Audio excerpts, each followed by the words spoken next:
देवादिदेव भगवान महादेव शिव और जगत जननी मां जगदम्बा के चरणों में नमन करते हुए शिव शक्तिधाम डासना से मैं यति नरसिंहानंद सरस्वती, मैंने अभी गीता के बारे में बोलना शुरू किया है। तो आज ये एक तरह से तीसरा पाठ गीता का आज मैं उन लोगों को दे रहा हूं जो मेरे द्वारा गीता को सुनना चाहते हैं, गीता को समझना चाहते हैं। गीता जो है एक ज्ञान है जो भगवान योगेश्वर श्री कृष्ण ने मानवता को दिया है, और मानवता को यह ज्ञान देते समय उन्होंने अपने परम शिष्य को, अपने संबंधी को, अपने सखा को, अर्जुन को माध्यम बनाया है।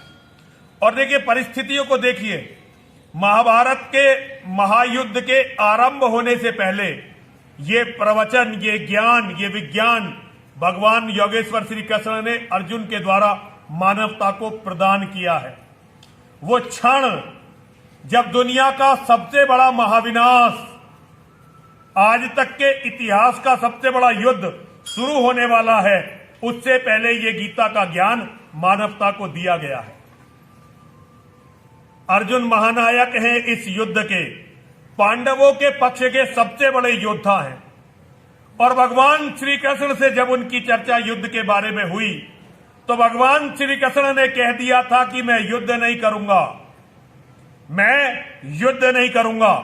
लेकिन यदि कोई तुम में से चाहे, दुर्योधन से और अर्जुन से दोनों से बताया था, अगर तुम में से कोई चाहे तो मैं उसके पक्ष में रह सकता हूं और मार्गदर्शन कर सकता हूं। और जब अर्जुन ने भगवान श्री कृष्ण को चुन लिया, आप जरा बातों पर ध्यान दीजिए, जब अर्जुन ने योगेश्वर को चुन लिया तो योगेश्वर ने अपने लिए जो कार्य चुना वो कार्य था अर्जुन के रथ पर सारथी के रूप में बैठ जाना। जरा ध्यान से सुनिए और इस संकेत को समझने का प्रयास करिए।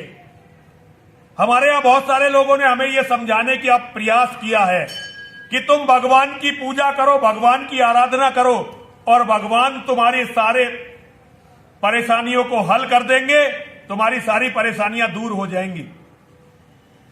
लेकिन भगवान ने जो बताया है यहां पर, भगवान ने यह बताया है कि यदि तुम्हें अपने जीवन में जय चाहिए, विजय चाहिए, यदि तुम्हें अपने जीवन में अवसाद से छुटकारा पाना है, पराजय से छुटकारा पाना है, यदि तुम्हें अपने जीवन में राज्य पाना है, ऐश्वर्य पाना है, तो कर्म तुम्हें करने पड़ेंगे।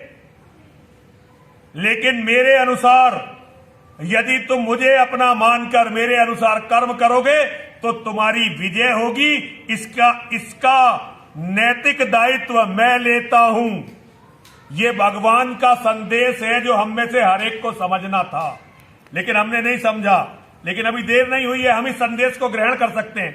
और एक बात समझिए, जो लोग भगवान को अपने मन में बसाते हैं, भगवान को अपने हृदय में जगह देते हैं, जो लोग भगवान को अपना मानते हैं और भगवान को अपना मानकर अपनी समस्याएं भगवान पर नहीं छोड़ देते। एक तो वो लोग हैं जो भगवान को अपना मानते हैं और भगवान पर समस्याएं छोड़ देते हैं। मुझे नहीं पता कि भगवान उनकी समस्याएं हल करते हैं कि नहीं करते, लेकिन जो लोग भगवान को अपना मानकर, भगवान को अपने हृदय में बैठाकर अपनी समस्याओं से जूझने लगते हैं, अपनी समस्याओं को हल करने के लिए कर्मयोगी बन जाते हैं अर्जुन की तरह, तो भगवान एक तरह से उनके सेवक बन जाते हैं, भगवान उनके सारथी बन जाते हैं और भगवान उनकी समस्याओं में उनसे आगे चल देते हैं। कर्म प्रधान विश्व रचि राखा, गोस्वामी तुलसीदास जी ने कहा है, कर्म प्रधान विश्व रचि राखा, जो जस करित तस फल चाखा, सकल पदार्थ है जग माही, कर्महीन नर पावत नाही, कर्महीन नर पावत नाही। दुनिया में हर चीज है जो भगवान ने बनाई है, लेकिन ये दुनिया कर्म प्रधान बनाई है। सब कुछ मिलेगा उसे ही जो कर्म करेगा, जो कर्म नहीं करेगा उसे कुछ भी प्राप्त नहीं होगा। जिसके कर्म अच्छे नहीं होंगे उसे कुछ भी प्राप्त नहीं होना है। ये भगवान ने तय करके इस धरती पे सबको भेजा है। अर्जुन ने भगवान की बात मानी है और अर्जुन अपने युद्ध को लड़ने के लिए तैयार है। अर्जुन अपने परिवार के स्वाभिमान के लिए लड़ने के लिए तैयार है। अर्जुन महासती द्रौपदी के अपमान का बदला लेने के लिए तैयार है। अर्जुन अपमान का बदला लेने के लिए तैयार है। अर्जुन अपने अधिकारों के लिए लड़ने के लिए तैयार है। तो आज योगेश्वर श्री कृष्ण सारथी बनकर अर्जुन के रथ पर बैठे हुए हैं। और यदि अर्जुन नहीं लड़ता, यदि अर्जुन पलायन को चुन लेता, तो भगवान योगेश्वर श्री कृष्ण अर्जुन को छोड़ देते। लेकिन भगवान जिसका मार्गदर्शन करते हैं वो कर्मवीरों का मार्गदर्शन करते हैं, और मार्गदर्शन करने वालों को, जिनका मार्गदर्शन करते हैं, उन्हें रास्ते से भटकने नहीं देते हैं। जब अर्जुन ने कहा कि हे योगेश्वर, हे कृष्ण, हे जगत गुरु, मेरे सामने आज मेरे दादा हैं, मेरे गुरु हैं, मेरे मामा हैं, मेरे कुल गुरु हैं, मेरे अपने बंधु बांधव हैं, मैं इनसे युद्ध नहीं करना चाहता, मैं युद्ध नहीं करूंगा। यदि कोई साधारण मानव होता तो ऐसी परिस्थितियों से विचलित हो जाता और अर्जुन को अपशब्द कहने लगता। लेकिन वहां कोई साधारण मानव नहीं है, वहां महाकाल हैं, वहां योगेश्वर हैं, वहां श्री कृष्ण हैं, वहां दुनिया के वास्तविक जगत गुरु हैं। ऐसी परिस्थितियों में उन्होंने अपना धैर्य नहीं खोया, बल्कि मानवता को जिस ज्ञान की आवश्यकता सबसे ज्यादा थी, आज वो ज्ञान संपूर्ण मानवता को उन्होंने प्रदत्त किया है। संपूर्ण मानवता को वो ज्ञान दिया है। विजय का विज्ञान, स्वाभिमान का विज्ञान, ऐश्वर्य प्राप्ति का विज्ञान, धर्म प्राप्ति का विज्ञान, और सबसे बढ़कर मोक्ष की प्राप्ति का विज्ञान। आज योगेश्वर कृष्ण खड़े हुए हैं अपने शिष्य को लेकर। उनका वह शिष्य जिस पर महाभारत के युद्ध का गुरुत्तर भार है, लेकिन आज वो मोह में, अवसाद में फंसकर कह दिया उसने कि मैं युद्ध नहीं करूंगा। अब भगवान श्री कृष्ण को न केवल अर्जुन को युद्ध के लिए तैयार करवाना है, बल्कि अर्जुन को युद्ध में विजयश्री भी दिलवानी है। और यही योगेश्वर का सबसे बड़ा गुण है। जो लोग योगेश्वर की शरण में चले जाते हैं, जो योगेश्वर की बात को मान लेते हैं, जो कर्मवान होते हैं, जिनका कर्म में विश्वास होता है, जो वीर होते हैं, जो धीर होते हैं, जो गंभीर होते हैं, वे योगेश्वर श्री कृष्ण को अपने दिल में धारण करते हैं। और श्रीमद् भगवत गीता उन्हें रास्ता दिखाती है। श्रीमद् भगवत गीता के एक एक अक्षर में स्वयं योगेश्वर विराजमान है। मेरा आप सभी से अनुरोध है, जहां तक भी मेरी बात जाए, अभी तक मैंने ये प्रस्तावना आपको बताई थी, आज ये तीसरा वीडियो है। तीसरे वीडियो में मैंने आपको प्रस्तावना बताई है। मेरा आप सभी से निवेदन है, अब मैं श्लोक करके आपको श्रीमद् भगवत गीता के बारे में बताता रहूंगा। 700 श्लोक हैं श्रीमद् भगवत गीता के। मेरा प्रयास रहेगा कि मैं 700 के 700 श्लोकों के बारे में आपसे बात करूं, 700 के 700 श्लोकों के बारे में आपसे चर्चा करूं। अभी आप मुझे व्हाट्सएप पर देख रहे हैं, बहुत जल्दी इसे यूट्यूब पर हम लोग करने का प्रयास करेंगे और इसे फेसबुक के माध्यम से भी करने का प्रयास करेंगे।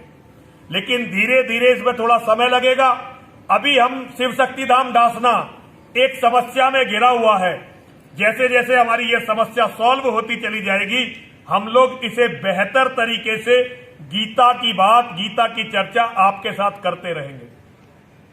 जो लोग मुझे ये सौभाग्य दे रहे हैं कि मैं उन्हें गीता के बारे में बता सकूं, मैं उनको बहुत बहुत साधुवाद देता हूं, बहुत बहुत धन्यवाद देता हूं। यदि आपको मेरा ये संदेश अच्छा लगे, यदि आपको योगेश्वर श्री कृष्ण की गीता, उनकी पीड़ा और उनके दिखाए हुए मार्ग अच्छे लगे, तो इस ज्ञान को फैलाने में मेरा साथ दीजिए। ये वीडियो हो या यूट्यूब का लिंक हो, आपको ये ज्यादा से ज्यादा लोगों तक पहुंचाना है, ज्यादा से ज्यादा लोगों को समझाना है। यदि आप इसका प्रचार प्रसार नहीं करेंगे तो ये ज्यादा लोगों तक नहीं पहुंच सकेगा। लेकिन भगवान श्री कृष्ण के विचारों का प्रचार करना, उनके विचारों का प्रसार करना, ये अपने आप में ज्ञान यज्ञ होता है। आगे से जब भी आप गीता के बारे में चर्चा करें तो एक श्रीमद् भगवत गीता, चाहे इस्कॉन वाली चाहे गीता प्रेस वाली, ये दो सबसे अच्छी हैं, चाहे इस्कॉन वाली चाहे गीता प्रेस वाली, वो अपने सामने रखें ताकि मैं जब आपको वो श्लोक समझाऊं और वो श्लोक किस प्रसंग से जुड़ा हुआ है उसे समझाऊं तो आप इसे समझ सकें। देखिए, भगवान श्री कृष्ण ने जो गीता में श्लोक बताए हैं, जो ज्ञान दिया है, हर श्लोक उनके जीवन की जुड़ी हुई किसी ना किसी कथा से संबंध रखता है। ये योगेश्वर का वो ज्ञान है उन्होंने इस मानवता को स्वयं जीकर दिखलाया है। उन्होंने केवल बात नहीं की है, उन्होंने इस ज्ञान को सारी दुनिया को जीकर भी दिखलाया है। तो हमें योगेश्वर के जीवन के सापेक्ष में गीता को समझना है। तो मेरा आप सभी से अनुरोध है कि एक गीता अगर आपके पास है तो बहुत अच्छी बात है, अगर नहीं है तो किसी तरह से मार्केट से ले लीजिए। और अगर आप कहीं दूर हैं, भारत से दूर हैं और आपको गीता नहीं मिल रही है तो आप कोई पीडीएफ गीता की निकाल लीजिए और उसका प्रिंट आउट ले लीजिए। गीता को सामने रखिए, मेरी बात सुनिए, मनन करिए। आइए हम सब लोग मिले और भगवान योगेश्वर श्री कृष्ण की शरण में चलें। हम लोगों की ये जिम्मेदारी है कि हम भगवान श्री कृष्ण की शरण में जाएं, अपने आप को बचाएं, अपनी आत्मा को बचाएं, और जो लोग भी हमारी बात सुन रहे हैं हम उन्हें बचाने का प्रयास करें। प्रत्येक मानव को अधिकार है इस ज्ञान का अध्ययन, मनन और चिंतन करने का। प्रत्येक मानव को अधिकार है यशस्वी बनने का। प्रत्येक मानव को अधिकार है ऐश्वर्यशाली बनने का। प्रत्येक मानव को अधिकार है धनवान बनने का। प्रत्येक मानव को अधिकार है राज्यों को जीतने का। और प्रत्येक मानव को अधिकार है धर्म के हिसाब से अपना जीवन जीकर मोक्ष को प्राप्त करने का, परमात्मा को प्राप्त करने का, परमात्मा में विलीन हो जाने का। श्रीमद् भगवत गीता का जो ज्ञान है ये बड़े सौभाग्य से किसी को मिलता है, और उससे भी ज्यादा सौभाग्य उसका होता है जो इस ज्ञान का प्रचार प्रसार करता है। तो मेरा आप लोगों से सभी से अनुरोध है, आइए हम सब लोग मिलें और मिलकर हम योगेश्वर की शरण में चलें। हर हर महादेव, हर हर महादेव, हर हर महादेव।